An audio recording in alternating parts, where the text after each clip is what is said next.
नमस्कार, लाख टके की बात में आप सभी का बहुत स्वागत है। आपके साथ मैं हूं नलिनी पांडे। नमस्कार, मैं हूं आपके साथ मेनका चौधरी। लाख टके की बात में आज कौन कौन सी खबरें होंगी, सबसे पहले इस पर नजर डाल लेते हैं। लाख टके की बात में सबसे पहले बात करेंगे विपक्षी गठबंधन में जारी आपसी खींचतान की।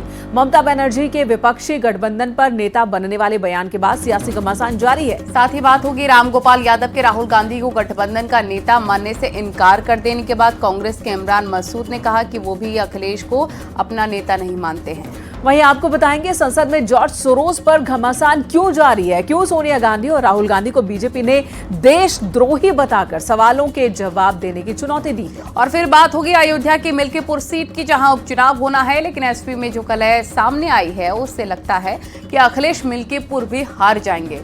साथ ही बात होगी नोएडा एयरपोर्ट की, जहां आज ट्रायल रन हुआ, लैंडिंग और टेक ऑफ सफल रहे। और अब खबरों की शुरुआत करते हैं।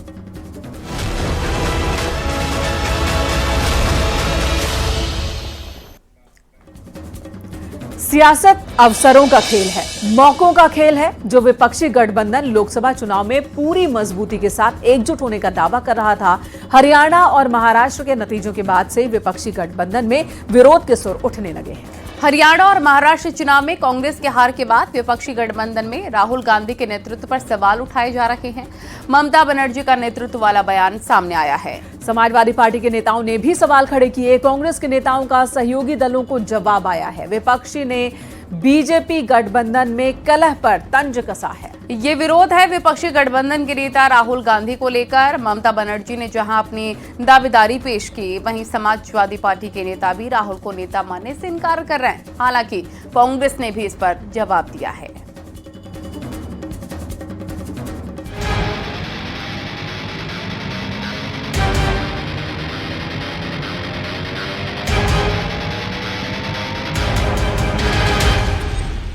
ममता बनर्जी की तृणमूल कांग्रेस ने गठबंधन के नेतृत्व पर फिर से अपनी दावेदारी जताई है। टीएमसी की ओर से कहा गया है कि बहुत सारे घटक दल इंडिया ब्लॉक के खुश नहीं हैं। वो चाहते हैं कि ममता बनर्जी लीड करें। टीएमसी की ओर से कहा गया है कि एक विपक्ष को जो चाहिए वो कांग्रेस नहीं दे पा रही है। ममता बनर्जी की दावेदारी की चर्चा इंडिया गठबंधन में पिछले 2 दिनों से हो रही है। যারা দেখতে নারী তার চলন ব্যাখ্যা আমাকে দেখতেই পারে না, তো আমাকে কি করে এসব কথা বলছেন। তবে আমি দায়িত্ব পেলে এটুকু বলতে পারি, আমি চাই না, আমি বাংলার মাটি ছেড়ে কোথাও যেতে চাই না। এখানেই জন্মেছি, শেষ নিঃশ্বাস এখানেই ত্যাগ করব, কারণ বাংলাটাকে আমি এতটাই ভালোবাসি। আমাকে অন্য কিছু হাতছানি দিয়ে ডাকলেও পাবে না, কিন্তু এটুকু আমি মনে রাখতে পারি, মনে করি যে আমি এখানে বসেও আমি কিন্তু এটা চালিয়ে দিতে পারি। कांग्रेस की ओर से इंडिया गठबंधन के नेतृत्व को लेकर बड़ा बयान सामने आया है। बिहार कांग्रेस के अध्यक्ष ने कहा है कि ममता बनर्जी बंगाल तक ही सीमित है। बिहार कांग्रेस अध्यक्ष अखिलेश सिंह ने कहा कि अभी ना तो टीएमसी और ना ही ममता का कद इतना बड़ा हुआ है कि वो राष्ट्रीय स्तर पर राजनीति करे। गठबंधन की लीडर हैं, इसको कौन डिनाई कर सकता है, लेकिन उनकी पार्टी बंगाल तक सीमित है। वो कोई नेशनल परिप्रेक्ष्य में उनकी पार्टी और उनका व्यक्तित्व अभी उतना बड़ा नहीं है। लालू यादव की पार्टी आरजेडी की नजदीकी ममता बनर्जी से है और कांग्रेस से तो उसका बिहार में गठबंधन ही है, इसलिए आरजेडी फिलहाल बीच का रास्ता अपना रही है। ये तो सब लोगों को मिलजुल के फैसला लेना है और जो सबकी राय बनेगी उसमें हम लोगों को किसी के नाम पे कोई अभी विचार नहीं किया है, लेकिन जब ये निर्णय होगा सब लोग बैठेंगे तभी हो सकता है। समाजवादी पार्टी ने जहां कांग्रेस में राहुल गांधी के नेतृत्व पर सवाल उठाया है, वहीं शिवसेना यूबीटी की समाजवादी पार्टी से नाराजगी है। उद्धव ठाकरे के बेटे आदित्य ठाकरे ने कहा कि समाजवादी पार्टी ने महाराष्ट्र चुनाव में बीजेपी की बी टीम की तरह काम किया। राहुल गांधी तो अब भी इंडिया गठबंधन के नेता नहीं। तो ममता बनर्जी के बयान को किस तरह से देखते हैं? ममता बनर्जी कोई भी कह सकता है कि तो अच्छा, सब राजनीति में कोई साधु संत तो बन के आते नहीं, सब पद चाहते हैं और वो ये देख रहे हैं। संभवतः उन्होंने इसलिए कहा होगा कि चाहे लोकसभा का चुनाव हो चाहे विधानसभा के चुनाव हो, कांग्रेस ने कहीं अच्छा परफॉर्म कर नहीं पाया। मैं उन पे ज्यादा बयान नहीं देना चाहता। वो कभी कभी भाजपा की बी टीम यानी यहाँ के अखिलेश जी के नहीं, अखिलेश जी अपनी लड़ाई लड़ रहे हैं। यहाँ की जो है वो कभी कभी भाजपा की बी टीम की जैसे बर्ताव करते हैं, वो हमने पहले भी देखा है। और इस चुनाव में भी मुझे ज़्यादा बोलने के लिए आप इस पर ना लाइए। उन्होंने किसकी मदद की, कैसे मदद की, तो सबको जाहिर है। कांग्रेस की नेता रेणुका चौधरी ने ममता बनर्जी के दावे को लेकर कहा कि डेमोक्रेसी में कोई भी सोच सकता है आगे आने की। अगर ममता बनर्जी ऐसा सोच रही हैं, तो उनकी सोच का सम्मान है। डेमोक्रेसी में हर इंसान को उम्मीद रखने में कोई गलती नहीं है। बेशक she is a very capable leader. अगर वो सोच रही है कि हम आना चाह रहे, लीड करना चाह रहे, तो ये बहुत अच्छी बात है कि वो सोच है उनमें, और हम उनका आदर करते हैं, सम्मान करते हैं कि उस सोच में कोई गलती नहीं। कुल मिलाकर हरियाणा और महाराष्ट्र में विधानसभा चुनाव के रिजल्ट के बाद एक बार फिर इंडिया गठबंधन में कांग्रेस के नेतृत्व पर सवाल उनके सहयोगी दल ही उठाने लगे हैं। ऐसे में देखना ये है कि अब विपक्षी गठबंधन के नेता को लेकर कौन अपनी दावेदारी मजबूती से पेश करता है। न्यूज़ 18 के लिए ब्यूरो रिपोर्ट।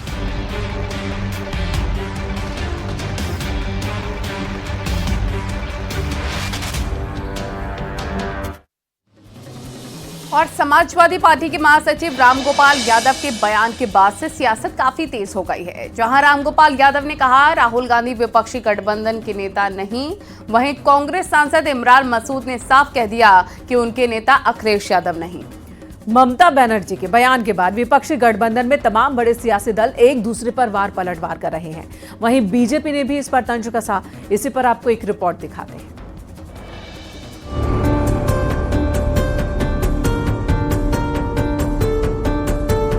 राहुल गांधी तो अब भी इंडिया गठबंधन के नेता नहीं।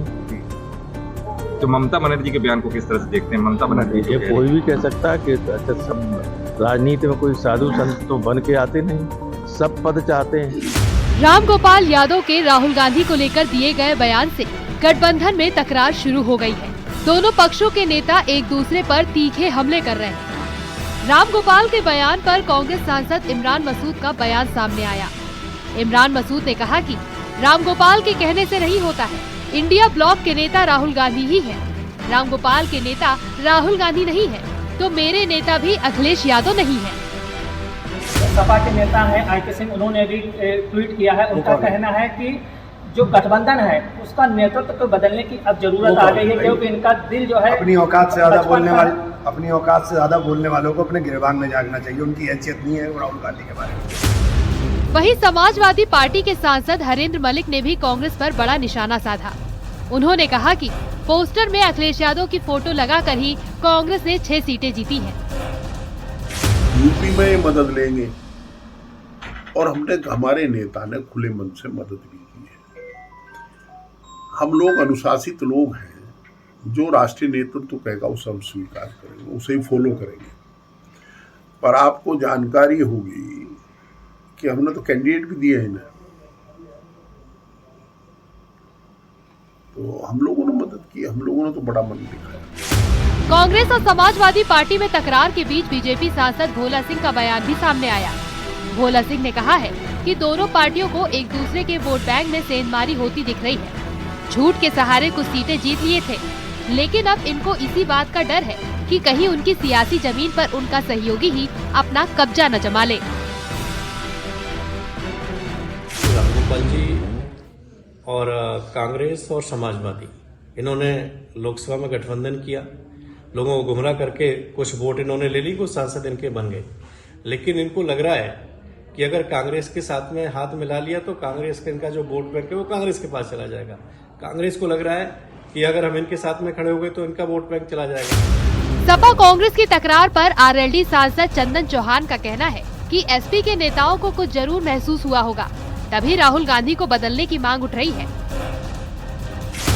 नेताओं से नहीं, जनता से होता, और अगर ठीक होता तो बात और होती। जनता ने स्वीकार किया है सबका साथ, सबका विकास, सबका विश्वास नारे को। बदले सियासी हालात में इंडिया गठबंधन में नेताओं के सुर भी बदलने लगे हैं। संसद में अखिलेश और राहुल की सीट के बीच बढ़ी दूरी अब सियासी रिश्तों में भी नजर आ रही है। ममता की मांग पर जिस तरह समाजवादी पार्टी के नेताओं ने राहुल के नेतृत्व पर सवाल उठा दिए, उससे लगता है कि आने वाले वक्त में विपक्षी गठबंधन के साथियों में वार पलटवार और तेज हो सकता है। न्यूज़ 18 के लिए ब्यूरो रिपोर्ट।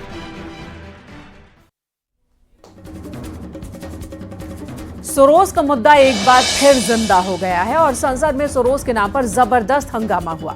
बीजेपी ने कांग्रेस पर गंभीर आरोप लगाए, सोनिया गांधी और राहुल गांधी पर देशद्रोह का आरोप लगाया और बीजेपी ने अमेरिकी कारोबारी जॉर्ज सोरोस से उनके रिश्तों को लेकर कई सवाल दागे। जॉर्ज सोरोस पर भारत के खिलाफ एजेंडा चलाने का आरोप है। बीजेपी का कहना है कि Sonia Gandhi forum of democratic leaders in Asia Pacific foundation यानी कि FDLAP की सह अध्यक्ष हैं और इस संस्था को जॉर्ज सोरोस चंदा देता है।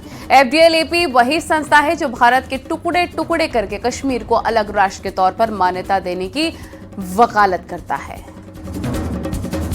सदन के किसी सदस्य का नाम नहीं लिया गया है। यदि माननीय नेता प्रतिपक्ष ने बोला है तो इसका अर्थ होता है कि उन्होंने स्वतः स्वीकार किया है। संसद में सोनिया गांधी और राहुल गांधी पर बीजेपी के गंभीर आरोपों के बाद जबरदस्त हंगामा हुआ। जा रहे सोनिया गांधी जी का अखबारों में आ रहा है, फ्रेंच अखबार में आ रहा है। बीजेपी ने सोनिया गांधी पर देशद्रोह का आरोप लगाते हुए कहा कि कांग्रेस की पूर्व अध्यक्ष सोनिया गांधी के संबंध कट्टर भारत विरोधी अमेरिकी कारोबारी जॉर्ज सोरोस के साथ है। आपको बताते हैं कौन है जॉर्ज सोरोस, जिन पर भारत के खिलाफ एजेंडा चलाने का आरोप है। हंगरी मूल का अमेरिकी कारोबारी, दुनिया के सबसे अमीर लोगों में एक, नेटवर्थ 56,754 करोड़ रुपए, पीएम मोदी डोनाल्ड ट्रंप का धुर विरोधी, भारत के खिलाफ एजेंडा चलाने का आरोप। बीजेपी ने कहा है कि Sonia Gandhi forum of democratic leaders in Asia Pacific foundation यानी FDLAP की सह अध्यक्ष है। इस संस्था को जॉर्ज सोरोस चंदा देता है। FDLAP वही संस्था है जो भारत के टुकड़े टुकड़े करके कश्मीर को अलग राष्ट्र के तौर पर मान्यता देने की वकालत करता है। कांग्रेस पार्टी के भी कोई भी नेता क्यों ना हो, अगर भारत के खिलाफ लड़ते हैं, ऐसा ताकतों के साथ पाए जाते हैं, लिंक होते हैं, तो उस पे एकजुट होकर के आवाज उठाना चाहिए। सम्मानजनक ढंग से आपसे अनुरोध करना चाहता हूं कि आपसे ये उम्मीद नहीं थी, आप पक्षपात कर रहे हैं। इससे पहले बीजेपी कांग्रेस सांसद और LOP राहुल गांधी को देशद्रोही बता चुकी है और बीजेपी को ये मौका एक फ्रांसीसी अखबार के दावे के आधार पर मिला था। इस अखबार का दावा था कि organised crime and corruption reporting project यानी OCCRP नाम के एक न्यूज पोर्टल को जॉर्ज सोरोस से मोटी फंडिंग मिल रही है। इसके बाद बीजेपी ने आरोप लगाया था कि OCCRP भारत विरोधी दुष्प्रचार करता है और कांग्रेस OCCRP के दुष्प्रचार को आगे बढ़ाती है। राष्ट्रीय और अंतर्राष्ट्रीय मीडिया में ये रिपोर्ट आया है कि कांग्रेस के सीनियर लीडर का जॉर्ज सोरोस से संबंध है। हाउस देखिए, यही बोल रहा हूँ मैं, जो मेंबर इस हाउस में प्रेजेंट नहीं है वो ऐसे उठाना ये गलत है। यदि माननीय नेता प्रतिपक्ष ने बोला है तो इसका अर्थ होता है कि उन्होंने स्वतः स्वीकार किया है कि जो सदन के अनुपस्थित सदस्य उनमें से कोई है। बीजेपी का सवाल ये भी है कि राहुल गांधी की भारत जोड़ो यात्रा का खर्च भारत विरोधी कारोबारी जॉर्ज सोरोस ने दिया या नहीं, और जॉर्ज सोरोस जिन 1000 भारतीय बच्चों को विदेश में पढ़ाने का खर्च देता है, उसमें से कांग्रेस नेताओं के कितने बच्चे हैं। ऐसे ही गंभीर आरोपों के साथ बीजेपी ने संसद में जॉर्ज सोरोस के साथ कांग्रेस के संबंधों पर चर्चा की मांग की, जिसके बाद संसद में जबरदस्त हंगामा शुरू हो गया। ये सरोज के साथ मिलकर के सरोज की भाषा यहाँ राहुल गांधी बोलते और राहुल गांधी की भाषा वहाँ सरोज बोलता और वो फंडिंग करता, जो भारत विरोधी होता उसको फंडिंग करता। बेहुदा आरोप लगा है, आधारहीन आरोप लगा है। अमेरिकी कारोबारी जॉर्ज सोरोस के साथ रिश्तों को लेकर कांग्रेस बुरी तरह फंस गई है। जॉर्ज सोरोस भारत में अलगाववाद को बढ़ावा देने के लिए कुख्यात है। जॉर्ज सोरोस अलग खालिस्तान की मांग का समर्थन करता है। जॉर्ज सोरोस कश्मीर को भारत से अलग देखना चाहता है, जिसे लेकर सदन में अब बीजेपी हमलावर है और कांग्रेस से हर सवाल का जवाब चाहती है। Bureau report, news 18।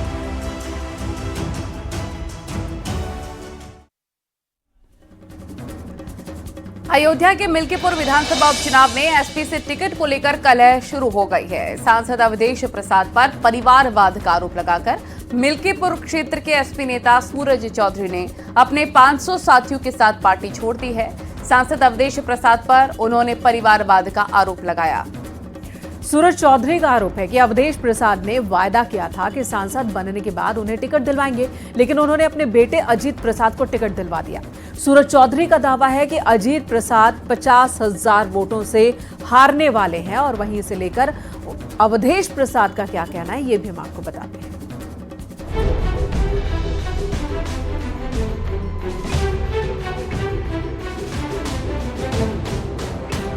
अयोध्या की मिल्कीपुर सीट पर विधानसभा उपचुनाव में टिकट को लेकर समाजवादी पार्टी में कलह शुरू हो गई है। मिल्कीपुर में एसपी को बड़ा झटका लगा है। मिल्कीपुर में एसपी के कद्दावर नेता सूरज चौधरी ने अपने 500 साथियों के साथ पार्टी छोड़ दी है। सूरज चौधरी ने सांसद अवधेश प्रसाद पर परिवारवाद का आरोप लगाया। सूरज चौधरी का दावा है कि उन्होंने अपनी मेहनत से अवधेश प्रसाद को 2022 के विधानसभा चुनाव में जीत दिलवाई थी। फिर 2024 में लोकसभा का चुनाव भी जितवाया, लेकिन जब टिकट देने की बारी आई तो सूरज चौधरी का टिकट काट दिया गया और उन्होंने अपने बेटे अजीत प्रसाद को टिकट दिलवा दिया। तो इनकी जो नीतियां अवधेश प्रसाद की सिर्फ परिवारवाद को लेकर के, ये पार्टी समाजवादी का हित नहीं चाह रहे हैं। जैसा कि 6-7 सीटें हारे हैं परिवारवाद के चक्कर में।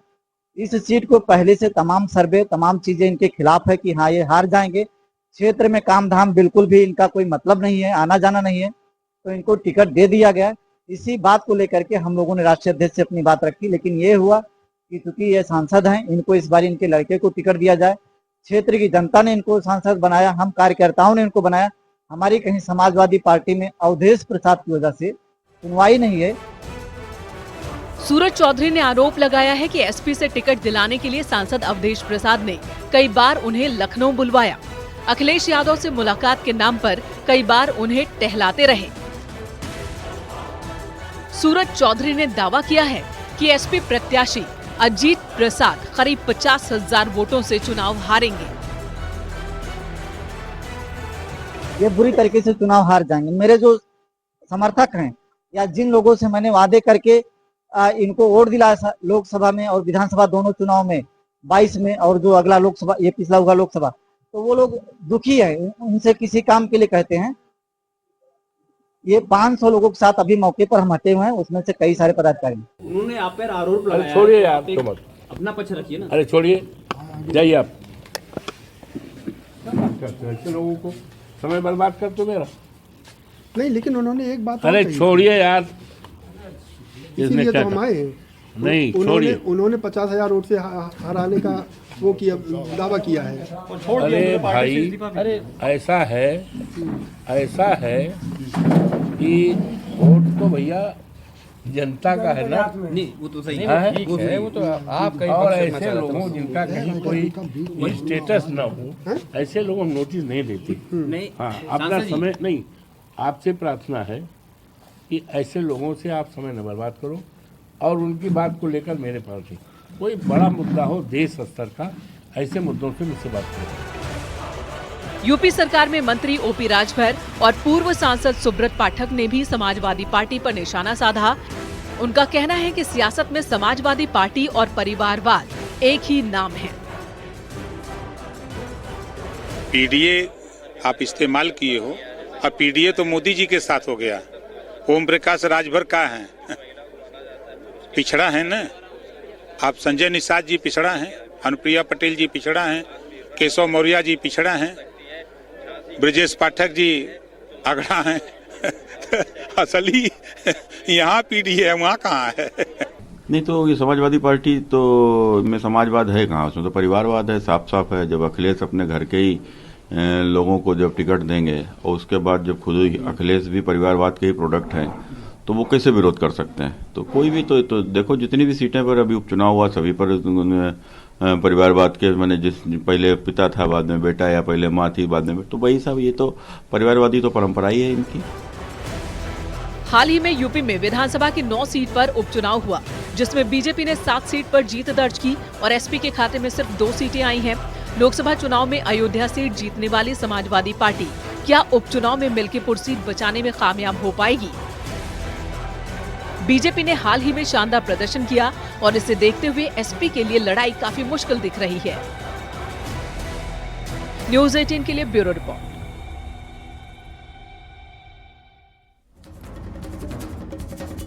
तुलसी पीठाधीश्वर जगतगुरु रामभद्राचार्य अपने प्रियंका गांधी वाले उस बयान पर कायम है जिसमें उन्होंने कहा था कि प्रियंका के संसद पहुंचने पर केरल कांग्रेस के अध्यक्ष ने गोवंश की गोली मारकर हत्या की थी। आपको बता दें कि जिस वीडियो की बात जगतगुरु रामभद्राचार्य कर रहे हैं वो जांच में फेक निकला था। वो केरल का नहीं बल्कि मणिपुर का है, जो तकरीबन 7 महीने पुराना बताया जा रहा है। दरअसल जगतगुरु रामभद्राचार्य के इस बयान पर कांग्रेस प्रवक्ता सुप्रिया श्रीनेत ने विरोध जताया था और रामभद्राचार्य से बयान का खंडन करने की मांग की थी।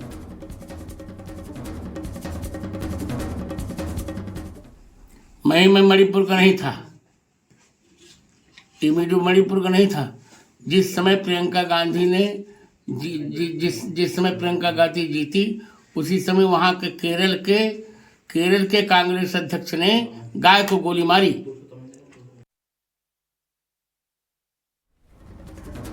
खबरें जारी हैं, रुकेंगे छोटे से ब्रेक के लिए। ब्रेक के बाद में खबरों का सिलसिला न्यूज़ 18 पर जारी है।